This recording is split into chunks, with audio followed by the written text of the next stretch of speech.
Stop, tu roules sur le boulevard BD. Cet album est fait pour toi. Rosa Bonheur, peintre et amie des animaux. On la connaît comme peintre et amie des animaux. Elle s'appelle Rosa Bonheur. Elle habite le château de Bille, en Seine-et-Marne, une vaste demeure sans tourelle ni pont-levis. Une jeune peintre américaine, qui pourrait être sa petite fille, vit avec elle depuis quelque temps. Se sentant affaiblie, Rosa Bonheur dévoile à son amie l'histoire de sa vie, une vie meurtrie mais qui a forgé l'artiste majeur qu'elle est devenue. Née le 16 mars 1822 à Bordeaux, Rosa a été très jeune attirée par la nature, appréciant plus la compagnie des animaux que celle des humains. Elle passait son temps à dessiner.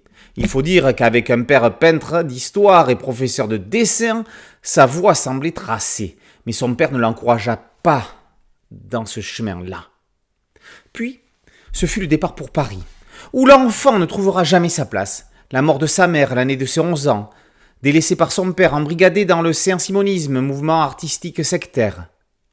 Après avoir tenté de l'engager vers d'autres métiers, le père de Rosa se rendra à l'évidence. Sa fille était faite pour l'art. Plus rien n'arrêtera la carrière de celle qui signera ses toiles Rosa Bonheur, du nom de sa mère, et qui deviendra l'une des plus grandes peintres animalières de l'histoire de l'art. Christelle Pécou dessine cette biographie signée Seka. Le scénariste choisit l'approche par le biais du récit dans le récit. Il s'immerge ainsi dans la tête de la peintre qui est la personne la plus légitime pour raconter sa propre histoire. On ressent d'autant mieux l'immersion et les rapports des personnages entre eux. La dessinatrice ne cherche pas à faire du Rosa Bonheur.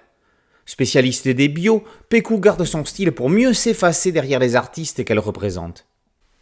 Après des découvreuses et des musiciens, il semblait plus périlleux de dessiner le destin d'une peintre. Le défi est relevé avec grâce.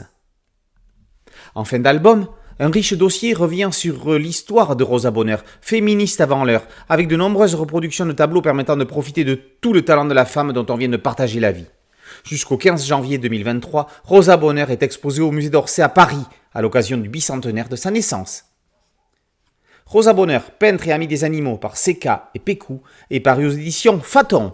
Boulevard BD, c'est un podcast audio et une chaîne YouTube. Merci de liker, de partager et de vous abonner. A très bientôt sur Boulevard BD. Ciao.